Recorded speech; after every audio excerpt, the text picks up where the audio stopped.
My name is Carole Howard. I was actually born in Glasgow and moved here when I was 5. And I started work at Weelsby for the Linkage Trust in 1982, and I left in 1988. I was employed as a teacher, and then I became senior teacher overseeing education both here at Weelsby and at Toynton Hall near Spilsby, and then I was assistant manager. My son Gareth was actually born here. He was a premature birth, and he was born near the kitchen area, and he was £3 when he was born. And Don Mackenzie and Dave Sampson, knowing Gareth's father Trevor and myself had no fathers of our own because they were deceased, managed to get into the special care baby unit saying they were the grandfathers, and they came up to the Grimsby maternity home with the most beautiful bouquet of flowers. So apart from family, Don and Dave were the first sort of like outside the family to meet Gareth. It was opposite the Oasis. Yeah, because the Oasis was the teaching room. Right. When I first started here at Linkage, the teaching room was on the courtyard. Yes. Yeah. And it was the first time I'd sort of worked in a multidisciplinary setting because the gardening section was there, the sewing room was there, painting and decorating. So, and then education was in the middle, which was quite good really because it gave me opportunity to gear the teaching to link into the skills that the young people would need in each of those areas. So it was good. And then we moved up to the Oasis, and that was the teaching room. I was quite taken aback actually because my maiden name is Slight, and I knew that my family had, albeit distant, connections to the hall. I knew quite a bit about its history. For example, the Slights had never made it their permanent residence, and it had been used for a variety of things over the years, but never as a sort of permanent residential home.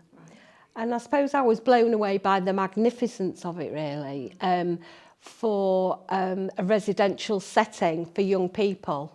It's like taking a walk down memory lane. As we walked up here, my office was the middle window. It was called the Tower, yeah, and that was my office. So I could sort of like look out over the balcony and see all the grounds and everything. So yeah, I mean obviously it's changed, but not beyond recognition.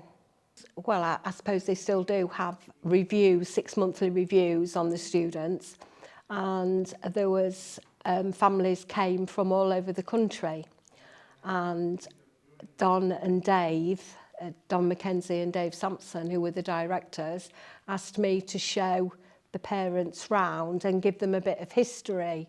So for example, the room next door was the music room, and the ceiling was hand painted by a Dutch artist, and he wasn't paid in money, he was paid in champagne. Wow. That sticks in my memory because it used to sort of like elicit response from parents. Oh goodness me, you know, all that time on your back and then paid in champagne. So yeah, it was a talking point, and it's the hall itself, and it certainly was a selling point when recruiting new students, you know, because of its grandeur and its setting. I knew a bit myself, obviously, being born a Slight. The Slight family were either into farming or fishing related businesses. So, and obviously I knew who Michael Slight was, and I knew he lived in Binbrook Hall. Yes. And actually when I'd had Gareth, Gareth was in hospital for quite some time, and Dave Sampson had told Michael Slight that obviously I'd given birth, and there were only 2 people with a Slight connection born on this property, Michael Slight being one and Gareth being the other. and Michael asked to meet us, and Trevor, Gareth and I came up and had afternoon tea with Don and Dave and Michael, and I remember him saying, "I do believe, my dear, we are distantly related." Did you get to know Michael very well? No, apart from that meeting, I met him sort of like in brief when he visited the hall. But, you know, he was very interested in us as people and of our work within the hall, because Trevor, Gareth and I actually lived on site. Right.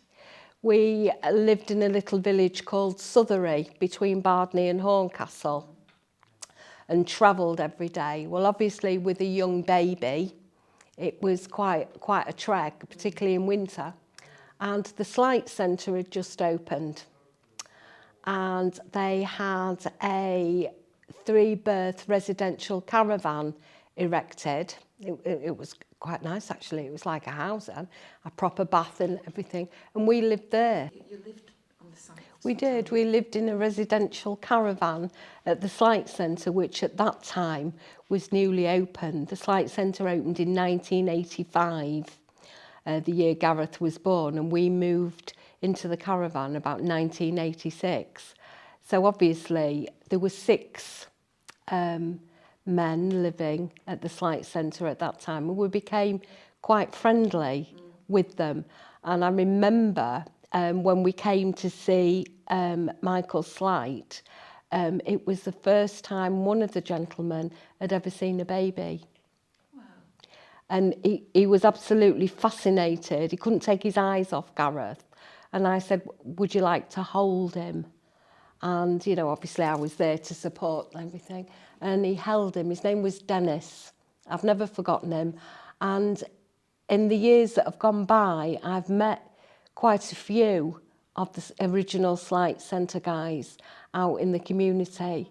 And Dennis has never passed me by. He's non-verbal. He was non-verbal. He did have some monosyllabic responses, but he always smiled and gave me a wave. Immense importance for the area as well. It's got great historical importance, because the Slight family at one point were the family in this local area. And it's, like I say, it was multi-purpose. I believe it was a hospital for war veterans at one point. So it's been used for a lot of things, and I think there's a lot of history here that it would be a shame if this hall wasn't preserved to keep those memories alive. I think really the camaraderie that was here. You know, I remember Don Mackenzie saying, it's like Fantasy Island. He said, you went to Weelsby Hall and you could be anywhere. And that's quite right, because once you came into the hall, there was no reason to go out, yeah? But obviously there were lots of experiences open to the students that staff were invited to join in. I mean, I remember travelling all the way to Derby on a coach to see Culture Club. Yeah, and I can never hear Culture Club with his Cama Chameleon, yeah, and I always think back to that coach journey because we were all desperately tired coming home. And I used to go camping on a regular basis with Alan Michaels, who was the gardening instructor and then was manager of the Slight Centre, and we'd go to Hope in Derbyshire, and we had some cracking times there.